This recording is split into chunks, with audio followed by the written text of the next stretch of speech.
यार आप लोगों के लिए मैंने पूरा मेहनत किया है। आप एन अवस्थी लगाना, HC वर्मा लगाना, फोड़ के आना एग्जाम को। बस बने रहिए हमारे साथ, चैनल को सब्सक्राइब करो क्योंकि हमने बहुत मेहनत के बाद आपके लिए शेड्यूल बनाया है एंड 20 मिनट हम आपको आगे बोलने वाले। हेलो गाइस, आई एम मैंग शुक्ला फ्रॉम IIT रुड़की। तो यार अभी मैंने कल एक पोल डाला था अपने जो कम्युनिटी टैब है उसमें। मैंने एक पोस्ट डाला था कि कितने लोग 13th से हैं, कितने लोग 14th से हैं एंड कितने लोग 12th से हैं, 11th से हैं। तो यार उसमें मुझे मिला था लगभग 50% के आसपास। 51% 13th वाले थे, यानी जो ड्रॉपर है, एंड 30% 12th वाले मिले थे। तो हो गया टोटल 80%, और 9% ऐसे मिले थे जो 14th के साथ थे, यानी टोटल 89% सब्सक्राइबर्स ऐसे हैं मेरे चैनल्स पे जो JEE 2021 देने वाले हैं। तो यार आप JEE 2021 देने वाले हो, बट अभी जो टाइम है आपके पास वो मिनिमम 4 मंथ का है अगर आज से देखा जाए। आज 13th ऑफ सितंबर है और 13th ऑफ जनवरी तक अगर एग्जाम हो रहा है तो आपके पास टोटल 4 मंथ है। एंड 4 मंथ में आपको सिलेबस करना है फिजिक्स, केमिस्ट्री, मैथ का इतना ज़्यादा कि ताकि जनवरी में एक अच्छा आप स्कोर कर पाओ। क्योंकि आपको इस बार एग्जाम दे के ये पता चल गया होगा कि जो अपना जनवरी वाला है उसमें अगर आप परसेंटाइल इम्प्रूव कर पाए तो हो पाता है, वरना अप्रैल वाले अटेम्प्ट में परसेंटाइल इम्प्रूव करना नामुमकिन के बराबर होता है। मुश्किल ही नहीं, नामुमकिन होता है एक तरीके से। कुछ लोग कर लेते हैं बट सभी लोग नहीं कर पाते। तो गाइज हम आपके लिए लेके आए हैं, बहुत सारे लोग ऐसा बता रहे थे कि यार भैया बनाओ एक वीडियो जिसमें हम सिलेबस कैसे खत्म कर पाएं, क्वेश्चंस कहाँ से सॉल्व करें, क्या क्या करें, क्या पॉसिबल है खत्म कर पाना, कैसे क्या करें। तो यार हमने अपने कोटा के जो शेड्यूल से था, कोटा में हमारा बैच जून लास्ट यानी जुलाई फर्स्ट में स्टार्ट हुआ था एंड दिसंबर का फर्स्ट में खत्म हुआ था, यानी जुलाई, अगस्त, सितंबर, अक्टूबर, नवंबर, दिसंबर 6 महीने में पूरा कोर्स हमारा खत्म हुआ था। 6 नहीं, 5.5 मंथ्स। बट उसमें क्या था, उन्होंने एडवांस का भी प्रिपरेशन करवाया था और शुरुआत में हमें पता नहीं था कि जनवरी मेंस में होने वाला है, सॉरी मेंस जनवरी में होने वाला है। तो हमने थोड़ा लेट स्टार्ट किया था, मतलब टीचर वहाँ के थोड़ा लेट प्रिपरेशन स्टार्ट किए थे अगस्त से, और उन्होंने सारे चैप्टर्स भी करवाए थे। बट अभी आपको सारा चैप्टर करने की ज़रूरत नहीं है। तो चलिए हम स्क्रीन पे ले चलते हैं, वहाँ आपको बताते हैं। एंड फाइल जो ये दिया गया रहेगा वो डिस्क्रिप्शन में हो सकता है, आप वीडियो को पहले एक बार देखिए ध्यान से। क्वेश्चंस कहाँ से करने हैं, चैप्टर कौन से इंपॉर्टेंट है, पहले किस चैप्टर को कितना टाइम देना है और इस पे कितने प्रॉब्लम्स करने हैं, इन सबको देखते हैं। आप लोग स्क्रीन पे चलिए। तो यार देखो, फिजिक्स में इलेक्ट्रोडायनेमिक्स है। Electrodynamics means electrochemistry, capacitor and electricity, current electricity. इसको मैंने 27 डेज दिया, जिसमें आप इलेक्ट्रोस्टैटिक को 15 डेज दे दीजिए एंड फिर 6 डेज इसको और 6 डेज कैपेसिटेंस। तो यार ये 27 डेज में आपका खत्म हो जाना चाहिए। मैं 1 घंटे और आधा घंटे यानी टोटल 1.5 घंटे का मैं एक दिन का मान के चल रहा हूँ कि आप 1.5 घंटे का लेक्चर अटेंड करोगे किसी भी सब्जेक्ट का। तो फिजिक्स में आप 1.5 घंटे का अटेंड करोगे तो टोटल 27 डेज लगेंगे आपको इलेक्ट्रोडायनेमिक्स खत्म करने में। फिर उसी तरीके से हीट एंड थर्मोडायनेमिक्स आपको उसके बाद स्टार्ट करना चाहिए, ये 15 डेज में खत्म होगा। 1.5 आवर आपको डेली मतलब वीडियो लेक्चर्स देखने हैं। मैग्नेटिज्म हुआ है इसको 25 डेज, जिसमें मैग्नेटिज्म में आपका तो एक मैग्नेटिक फील्ड का कैलकुलेशन हुआ, वेलोसिटी, मैग्नेटिक फील्ड में वेलोसिटी हुई, इलेक्ट्रोमैग्नेटिक इंडक्शन हुआ एंड अल्टरनेटिव करंट हुआ। ये टोटल आपको 25 डेज में 1.5 आवर पढ़ के खत्म करना लेक्चर। मॉडर्न फिजिक्स है जिसको आप आसानी से कर सकते हो, सबसे आसान चैप्टर है और 2 से 3 प्रॉब्लम्स हर साल इससे पूछे जाते हैं, 3 प्रॉब्लम्स। तो और 10 दिन का बहुत आराम से हो जाएगा, बहुत इजी चैप्टर, बिल्कुल लोड नहीं लेना है। मैकेनिक्स फिर 24 डेज में दिया हूँ। मैं मैकेनिक्स को 5th पार्ट पे लेके आया हूँ क्योंकि अगर आपको शुरुआत में मैं मैकेनिक्स दे देता तो आप डिप्रेस हो जाते, इसलिए आप मैंने 50% से ज़्यादा सिलेबस ख़त्म करवाया, फिर उसके बाद मैकेनिक्स पे आया। मैकेनिक्स में देखो सबसे इंपॉर्टेंट टॉपिक को कवर करना है, वरना टाइम बहुत ज़्यादा लग जाएगा। 3 दिन आपको ग्राफ पे देने हैं, रेक्टिलिनियर मोशन के ग्राफ्स पे, यानी रेक्टिलिनियर मोशन पे आपको देना है बेसिकली कि, और रेक्टिलिनियर मोशन में सबसे ज़्यादा ग्राफ वाले प्रॉब्लम्स होते हैं, तो सबसे ज़्यादा आपको ग्राफ पे स्पेंड करना है। फिर उसके बाद 5 दिन एनएलएम फोर्स लगाना अच्छे से सीख जाना है। फिर 3 days friction and 3 days projectile motion 1 day centre of mass का कैलकुलेशन, 3 दिन में आपको रोटेशन खत्म करना है। बिकॉज मैं जेई एडवांस के लिए नहीं आपको पढ़वा रहा हूँ, आपको मैं जेई मेंस के लिए पढ़वा रहा हूँ। उसके बाद एडवांस के लिए आपको 4 महीने मिलेंगे, तो आप एडवांस के लिए रोटेशन में अर्जुन बन जाना, कोई प्रॉब्लम नहीं है, हो जाएगा आसानी से। बट अभी 3 डेज में आपको moment of inertia and alpha को कैलकुलेट करना सीखना है। Moment of inertia and angular acceleration को केवल कैलकुलेट करना है रोटेशन में। फिर वर्क पावर एनर्जी 7 दिन का कंप्लीट करना, मोमेंटम कंजर्वेशन सब कुछ अच्छे से कर लेना इसके अंदर। तो टोटल 24 डेज का मैंने काइनेमेटिक मतलब मैकेनिक्स को दिया है। एसएचएम 4 दिन दिया है। सबसे ज्यादा जरूरी है इक्वेशन, इक्वेशन का टाइप कैसा है एसएचएम में, ये सबसे ज्यादा जरूरी है।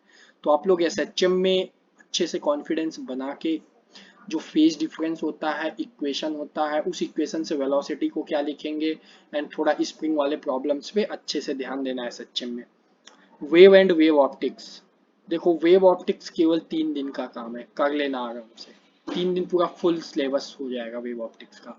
बट वेव की जहां तक बात है, वेव में आपको पूरा फुल नहीं करना है, आपको वेव वाले ग्राफ पे नहीं शुरुआत में भटकना है। वेव की वेलोसिटी देखनी है, एंड लटका हुआ है वेलोसिटी का, वेव का इलास्टिसिटी के साथ क्या रिलेशन होता है, मतलब मटेरियल लटकाया गया होता है तो उसमें वेलोसिटी कितनी आती है, तो उसका इलास्टिसिटी से मतलब रिलेशन बनाते हैं। तो उस टाइप वाले प्रॉब्लम्स पे फोकस करना, and most of the important Doppler effect, उस पे काम करना है आपको। एंड फिर उसके बाद लॉजिक गेट आता है, जिसको केवल आपको 1 दिन देना है, उससे ज्यादा नहीं। और सेमीकंडक्टर के यही 2 टॉपिक मैं दिया हूँ, लॉजिक गेट एंड डायोड, एक एक दिन कर लेना, इन्हीं में से सारे प्रॉब्लम्स आते हैं।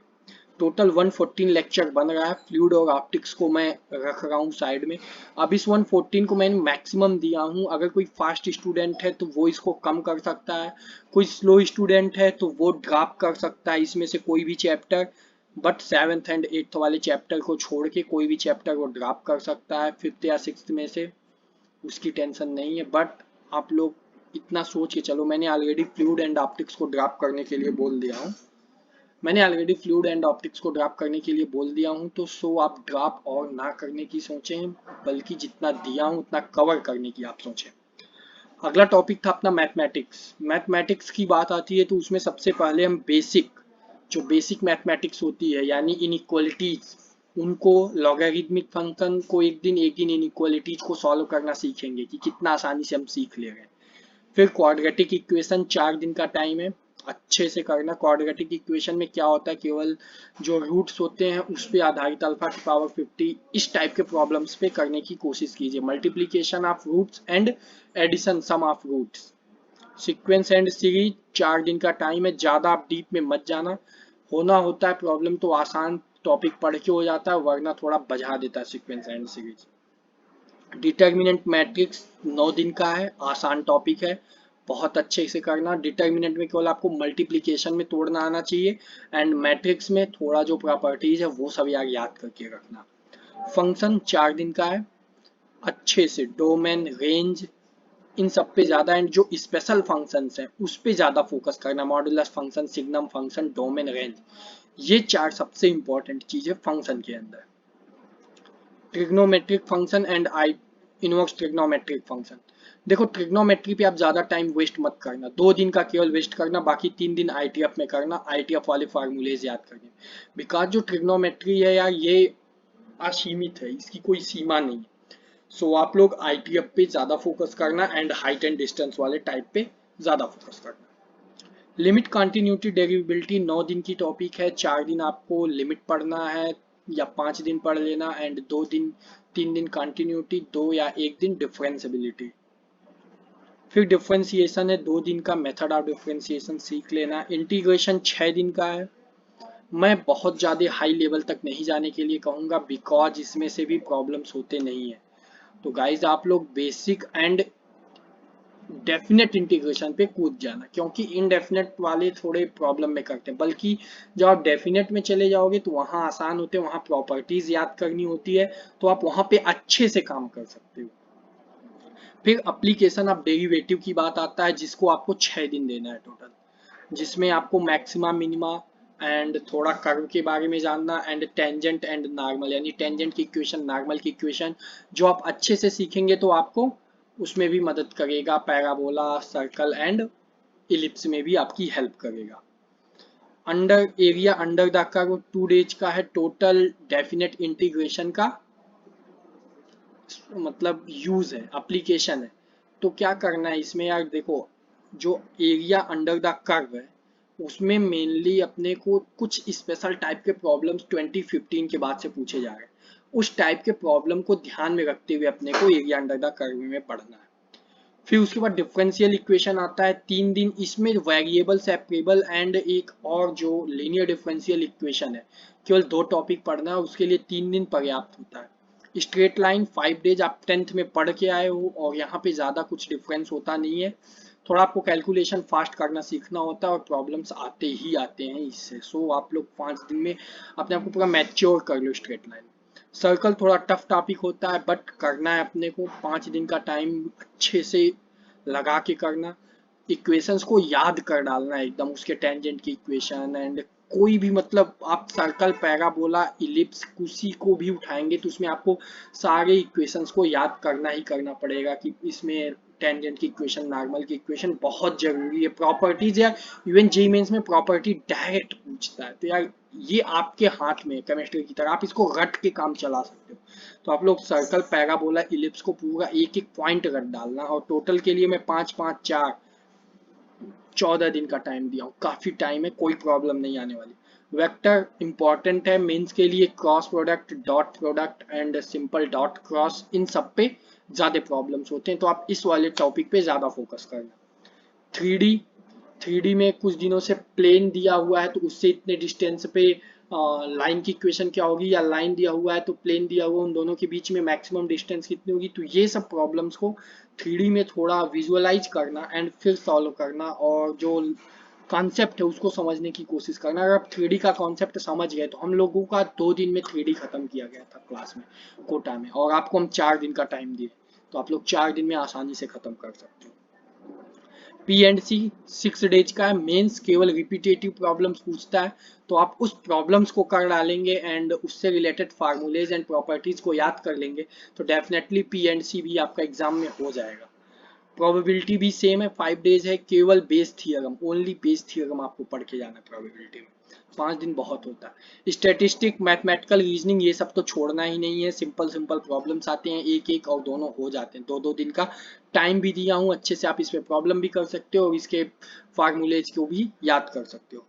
बायनोमियल 4 डेज का है एंड कॉम्प्लेक्स नंबर 6 डेज का है, ये दोनों आपको ऑप्शनल में दिया गया है, बट इन दोनों को इंक्लूड करते हुए भी आपका 110 डेज में सिलेबस कंप्लीट हो जाएगा। तो अगर कोई फास्ट है तो वो 100 डेज में भी जा सकता है, 90 डेज में भी जा सकता है, एंड कोई स्लो है तो बायनोमियल एंड कॉम्प्लेक्स को ड्रॉप कर सकता है और उसके बावजूद भी वो 110 डेज में कंप्लीट कर सकता है सिलेबस।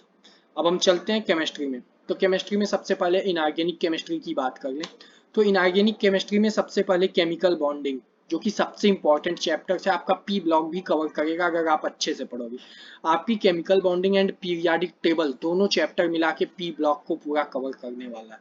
सो आप chemical bonding and periodic table को बहुत अच्छे से पढ़ना। कोऑर्डिनेशन कंपाउंड 7 डेज का है, न्यूमेरिकल्स प्रॉब्लम्स यहाँ से आते हैं इसलिए आपको 7 days, and nomenclature, IUPAC naming, coordination compound sheet, इन दोनों को अच्छे से करना है। फिर मेटलर्जी आता है तो टोटल NCERT आपको रट के जाना है और वहां से प्रॉब्लम्स हो ही जाएंगे। 4 दिन का टाइम बहुत होता है NCERT रटने and revise and problem solving के लिए। एस ब्लॉक 3 डेज का है, एक दिन सोडियम वाला, एक दिन मैग्नीशियम वाला और एक दिन रिवीजन प्लस प्रॉब्लम सॉल्विंग। 1.5 घंटे डेली का इसका भी शेड्यूल रहेगा। जैसे कि फिजिकल और IOC OC मिला के थोड़ा ज़्यादा लेक्चर्स हो गए हैं, लगभग एक 150 के आसपास हो गया है, तो आपको कभी कभी अल्टरनेटिव में 2 लेक्चर चलाने पड़ेंगे फिजिक्स मतलब केमिस्ट्री की, यानी 3 घंटा केमिस्ट्री को देना पड़ेगा अल्टरनेटिव में। हाइड्रोजन 2 दिन का है, पढ़ लेना। Environmental 3 days, D and F block 3 days, P block 10 days. फिर PC पे आ जाते हैं। PC में आप लोग बेसिक मोल पढ़ लेना 2 दिन में, बेसिक मोल मतलब ताकि रिएक्शंस लिखनी आ जाए आपको अच्छे से। फिर सॉलिड स्टेट पे मूव कर जाना, 5 दिन का टाइम है, इसमें 3 दिन आप लोग न्यूमेरिकल्स पे दे देना एंड 2 डेज जो लास्ट में थियोरेटिकल पार्ट है उस पे देना। Chemical kinetics 5 days, chemical equilibrium सबसे सस्ता चैप्टर है, 2 डेज और प्रॉब्लम्स 50% चांसेस होती है इसका एक आ जाए। सॉल्यूशन 4 डेज का है, केवल फार्मूला बेस्ड है, पढ़ लेना यार अच्छे से। Electrochemistry 7 days, ideal and real gas 5 days, redox 3 days. Surface आपको पढ़ना पड़ेगा, याद करना पड़ेगा, 3 दिन का टाइम लगेगा आपको, अच्छे से एनसीईआरटी पूरी चाटनी पड़ेगी। एटॉमिक स्ट्रक्चर 2 डेज आपके फिजिक्स के एटॉमिक स्ट्रक्चर के साथ मिल जाएगा, बस आपको इस एटॉमिक स्ट्रक्चर में ये जो क्वांटम नंबर्स हैं इनको कवर करना पड़ेगा। थर्मोडायनेमिक्स फिर मैं लास्ट में दिया हूँ 10 days and ionic equilibrium 8 days. ये दोनों एडवांस के मेजर टॉपिक्स हैं, सो मैं इनको लास्ट में दिया हूँ, बट आपको अगर टाइम मिले तो कर लेना, थर्मोडायनेमिक्स तो कर ही लेना, और आयनिक के लिए टाइम मिले तब भी कर लेना आयनिक को भी, वरना आयनिक को छोड़ देना। टोटल मिला के 56 डेज का टाइम इसमें हो रहा है। फिर ओसी की बात करें तो IUPAC 2 days, isomerism 5 days, GOC 5 days, alkyl halide 4 days, alcohol ether 3 days, oxidation reduction carbonyl aromatic. सबसे इंपॉर्टेंट टॉपिक ये था एरोमेटिक, जिसको आपको 7 दिन का टाइम दिया गया। इसमें बहुत सारी रिएक्शंस आपको एज इट एज याद करनी होती है। हीट दिया गया है तो क्या होगा, हीट नहीं दिया गया है तो क्या होगा, मतलब बहुत ज्यादा ध्यान से याद करना पड़ेगा आपको। पॉलीमर जानती हो, फेमस टॉपिक हो चुका है जेई मेंस के लिए। Biomolecule, chemistry in everyday life and amino acid last में दिया हूँ, कर लेना यार। And practical organic chemistry like as, नाम याद नहीं आ रहा है मुझे, जो शुरुआत में होता है 11th में, जो एक्सट्रैक्शन से रिलेटेड होता है। तो गाइस टोटल 47 डेज लगेंगे और केमिस्ट्री 153 डेज लग गई, यानी आपको अल्टरनेटिव में आज 3 घंटा पढ़ा, कल 1.5 घंटा, फिर अगले दिन वापस से 3 घंटा। तो गाइज आप लोग अच्छे से मेहनत करते रहो, रमे रहो, यानी अल्टरनेटिव में एक दिन ऑर्गेनिक, एक दिन पीसी, एक दिन आयुषी, उसी में वापस से ऐसे 2-2 दिन का आप लोग क्रम लगाए रखो। और गाइज आप लोग प्रॉब्लम्स भी, ये केवल मैं लेक्चर का बताया था, आपका एक दिन टोटल लेक्चर होगा 4.5 घंटे, और एक दिन का जो लेक्चर होगा वो 6 घंटे का होगा। तो गाइज जिस दिन 4.5 घंटे का होगा उस दिन आप 1.5 घंटे रिविजन पे देना, तो यानी टोटल आप 6 घंटे स्टडीज के साथ जुड़े होंगे, 6 घंटे डायरेक्ट स्टडीज, एंड उसके बाद बचे हुए 7 घंटे आपको प्रॉब्लम सॉल्विंग पे काम करना है। प्रॉब्लम सॉल्विंग का मेथड मैं ऑलरेडी बता चुका हूँ कि आपको प्रॉब्लम सॉल्व करना है। सबसे पहले प्रीवियस ईयर पे इस बार आपको ज़्यादा फोकस करना है। आप 2015 से अब तक के प्रीवियस ईयर्स उठाओ तो देखो कितने, 2015 से 2018 तक 4 सेट पेपर थे, 4 सवाल वहां से हो गए हर एक चैप्टर के मिनिमम, जितना मैं अभी डिस्क्राइब किया हूँ यहाँ पे। फिर उसके बाद 2019 में टोटल 16 पेपर हुए, तो 16 क्वेश्चन वहां से। फिर उसके बाद 2020 में 16 पेपर वापस से हुए, तो यानी लगभग 37-38 प्रॉब्लम्स तो आपको अभी 2015 के बाद से मिल गए। और 2015 के बाद 2018 तक आप ऑनलाइन वाले प्रॉब्लम्स को करना, उस समय JEE mains online and offline दोनों होता था, तो आप ऑनलाइन वाले पे फोकस करना। ये था आपका प्रीवियस ईयर। अब उसमें से आप 4 पेपर छोड़ देना, 2019 के 2 शिफ्ट के 2-2 पेपर छोड़ देना, एक एक पेपर जनवरी एंड अप्रैल का जो सबसे टफ आपको लग रहा। फिर उसके बाद आप अभी जो 2020 का जनवरी में एक सेट जो आप नहीं दिए थे उसको छोड़ देना, एंड फिर सितंबर अटेम्प्ट का भी एक सेट छोड़ देना, यानी 4 सेट आप पेपर बचा के रखना अपने लास्ट में करने के लिए, जो आपका 2021 का जेईई एग्जाम होगा उससे पहले। आप उन प्रॉब्लम्स को टच भी ना करना, बिकॉज वहां पे आप अच्छे से टेस्ट कर पाओगे कि आप टच नहीं किए एंड आप कितना कर ले गए। अगर आप यहाँ टच कर लेंगे वापस से करेंगे तो आपके नंबर रिलेटिवली ज़्यादा ही आएंगे, तो सो आप अच्छे से जज नहीं कर पाओगे। इसलिए आप पहले से ही 4 पेपर को टिक करके रख लेना कि इन्हें हम अभी नहीं कर रहे हैं, इन्हें हम अपने जेईई 2021 से पहले करने वाले हैं। तो आपको प्रीवियस ईयर में लगभग 30 प्रॉब्लम्स मिल गए, एंड फिर उसके बाद HC वर्मा फिजिक्स के लिए है ही, और जेईई एडवांस प्रीवियस ईयर है, मैथमेटिक्स के लिए JEE advance previous year, and किसी कोचिंग का सीट या सिंगेज में बताया ही हूँ, तो उसमें सस्ते सस्ते प्रॉब्लम्स, और पहले प्रीवियस ईयर करना तो पता चल जाएगा किस टॉपिक से क्वेश्चन पूछ रहा है, तो उस टॉपिक के प्रॉब्लम्स को आप सिंगेज या कोई भी बुक हो उसमें प्रैक्टिस करनी है। वही हाल केमिस्ट्री का है, टोटल एनसीईआरटी से पढ़ना है, फिजिकल केमिस्ट्री के एनसीईआरटी के सारे प्रॉब्लम्स को लगाने हैं, एंड एन अवस्थी बुक को आप फॉलो कर सकते हैं after solving previous year question, कि कौन से टॉपिक से ज्यादा प्रॉब्लम्स, किस टाइप के प्रॉब्लम्स आए हैं, तो उस टाइप पे ज्यादा प्रैक्टिस करना है। तो गाइस टाइम भी बहुत ज़्यादा हो गया, तो थैंक यू। और यार चैनल को सब्सक्राइब कर देना, काफ़ी मेहनत किया हूँ, 20 मिनट आपके लिए बोला हूँ, फिर उसके बाद सारी स्टडी मटेरियल्स तैयार किया हूँ, and thank you guys for watching.